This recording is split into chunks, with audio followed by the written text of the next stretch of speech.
Assalamualaikum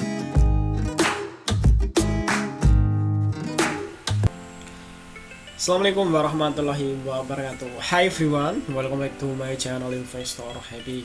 Halo semua, video kali ini kita akan bahas lagi ya salah satu emiten yang cukup menarik ya. Nah, menariknya emiten ini tuh dia rutin bagi dividen ya. Selain itu dia juga bagi dividennya 2 kali. Yang keseringnya tuh bagi dividennya di bulan Juni ya, dan bulan November atau Desember ya.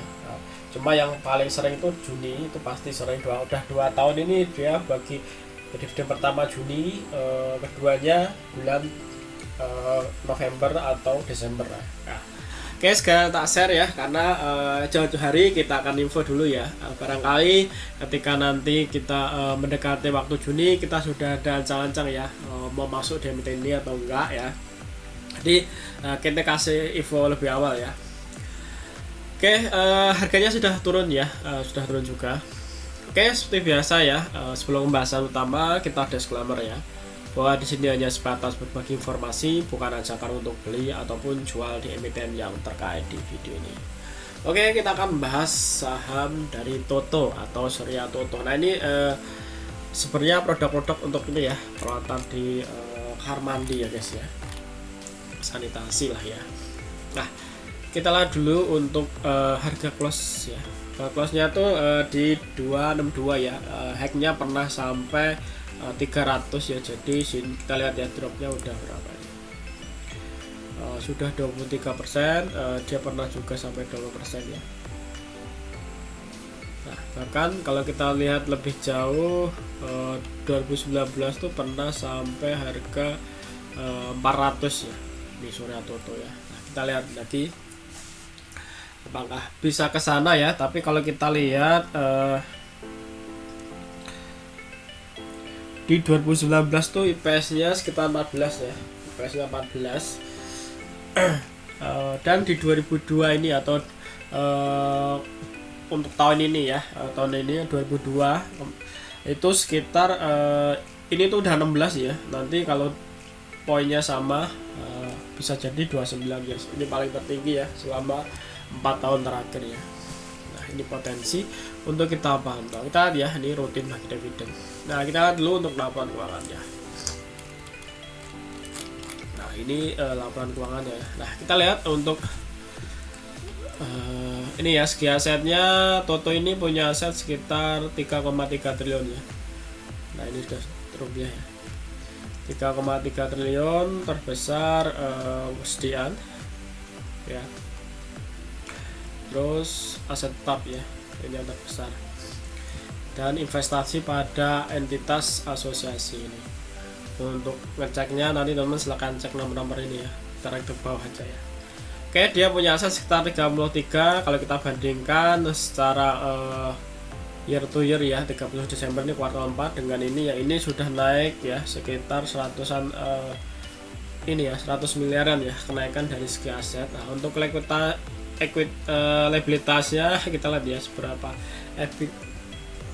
Liabilitasnya sekitar 1,2 ya, sekitar 40% ya kalau kita bandingkan dengan asetnya sendiri ya. Ini ada penurunan ya dari liabilitasnya sekitar 25 miliar ya. Sebelumnya 1,28 ya, 1,228 miliar, 1,228 triliun ya, turun ke 1,203 triliun ya. Jadi turun sekitar 20 miliar ya penurunan. Untuk ekuitasnya sendiri sekitar 2,1 ya. Ada kenaikan sekitar 150 miliar ya untuk kenaikan dari ekuitasnya sendiri. Nah, kita lihat ya untuk pendapatannya ya. Statementnya Toto ini ya, atau Surya Toto pendapatannya naik ya dari sebelumnya. Kalau kita bandingkan ini ya, year to year sebelumnya 1,3 ya, naik ke 1,5 ya. Dengan beban pokok juga naik ya, dari sebelumnya 1 triliun naik ke 1,1 triliun ya. Nah, ini kenaikan dengan laba bruto sekitar 416 miliar. Dan sebelumnya ya, tahun sebelumnya itu sekitar 207. Jadi ini naik 100% ya, dari laba brutonya ini naik 100%. Nah, untuk laba usahanya sekitar 282 miliar ya. Nah, dengan sebelumnya 71 ya. Ini naiknya juga luar biasa guys ya, hampir 300% ya kenaikan dari laba usahanya sendiri ya. Nah, untuk laba berjalan sekitar 225 ya, 225 dengan kalau kita bandingkan secara year-to-year ini 54 ya, jadi ini hampir 4 kali ya, 400% sendiri naik ya, 54 miliar naik ke 225 ya, sekitar 4 kalian ya, 4 kalian. Nah, dengan EPS-nya sekitar ini ya guys ya, EPS-nya sekitar 21,90 dengan kalau kita bandingkan sebelumnya tuh 5,33 ya, bener ya, naiknya sekitar 400% ya kenaikan EPS-nya, luar biasa nih ya. Nah, ini kalau kita tarik ke belakang memang yang paling terbesar guys ya, untuk EPS-nya sendiri paling terbesar ya. Seandainya nanti di bulan di kuartal 4 ya sama ya, ada kuartal 4 ada potensi memang ini paling terbesar guys ya, kalau kita tarik ke belakang, karena sebelumnya tuh 16 di 2021 16 di 2020 min, di 2019 tuh 14 ya, jadi ini yang paling terbesar nanti seandainya sesuai ini ya, sesuai rencana ya. Nah, ini 21 ya, dan ini kita lihat ya, dari ini bagusnya tuh dia rutin bagi dividennya. Nah, untuk cash flow-nya sendiri masih aman ya, juga naik juga untuk cash flow-nya, dari sebelumnya 74 miliar naik ke 23 ya. Ya hampir 4 kali semua ya kenaikannya ya.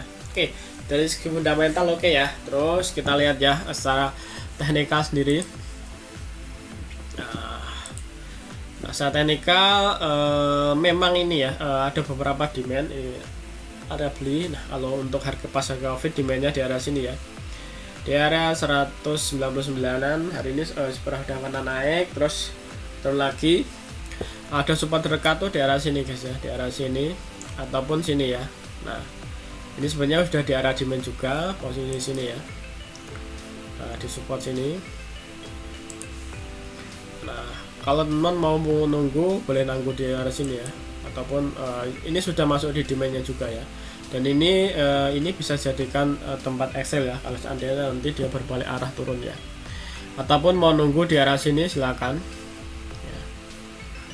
Yang pasti dia bagi dividennya Juni ya. Kita lihat historical ya, price kemarin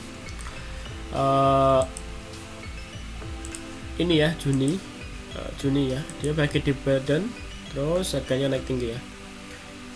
Ini bagi dividen ya, terus harganya naik ya. Nah, kecenderungan pas dividen tuh naik ya, kecenderungannya seperti itu. Nah, ini dividen di posisi ini ya, dia ambil, setelah ambil turun. Nah, ini kan sebelum dividen kan di area sini ya, dia naik ya. Nah, seperti itu. Dia start mulai ini kan November ya, kan pembagiannya Desember. Terus kalau lihat Juni ini, di Juni sebelumnya emang naik tipis ya, dari Mei ya, dari pertengahan Mei sudah mulai naik ya, merangkak. Setelah itu terus turun, agak lama lagi September dia naik lagi ya, mendekati dividen kedua dia naik lagi. Nah, ini pas di 2002 Juni ya, Juni kita lihat Juni ini setelah bagi dividen dia malah naik ya. Setelah itu turun lagi ya, mendekati dividen yang kedua dia naik lagi. Nah, pembagiannya rata-rata yang paling ini ya, paling sering itu di bulan Juni, terus di akhir tahun di November atau Desember ya. Jadi mungkin ancang-ancangnya dari Mei teman ya, kalau mau niat ini ya, ke emiten ini ya. Nah, seperti itu. Nah, ini kita lihat bandarmologinya. Nah, ini masih statusnya masih ini ya, distribusi ya. Cuma kalau kita tarik lebih jauh, mungkin 1 bulan ya, ini belum kelihatan juga ya akumulasinya, mungkin akan masih sideways dulu ya. Nah, ini kita bahas lebih awal, semoga nanti mendekati bulan Juli kita sudah ada data ya, kita sudah ada mau ngapain di emiten ini, kalau memang teman-teman tertarik ya. Nah, saya juga belum ada posisi sini, cuma lagi tadi kena screening ya, nyari-nyari kok ternyata ini emitennya cukup menarik ya, segi fundamentalnya juga oke, terus juga royal bagi dividen ya. Terus harganya juga sudah drop ya, walaupun dropnya belum begitu parah ya. Kalau kita lihat dari hacknya sini baru sekitar 20-an ya, 20 berapa tadi? Bentar. Ini sekitar 24-an ya.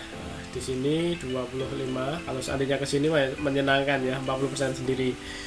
Nah, sayang kemarin dia waktu April tahun lalu dia naik ya. Di sini apakah nanti akan naik lagi ya, kita tunggu aja. Mungkin ancang-ancangnya ya bulan Mei ya. Nah, semoga masih seperti ini ya, mendekati Mei baru dia naik ya, karena di bulan Juni dia kemungkinan bagi dividen kayak sebelumnya ya. Semoga bagi dividen ya. Oke, kurang lebih seperti itu ya untuk analisa saham Toto ya. Kalau ada pertanyaan, kalau ada request, silahkan aja ditanyakan di kolom komentar. Oke, terima kasih semua yang sudah nonton video ini. Sampai ketemu di video berikutnya. Happy cuan and happy investor. Bye bye.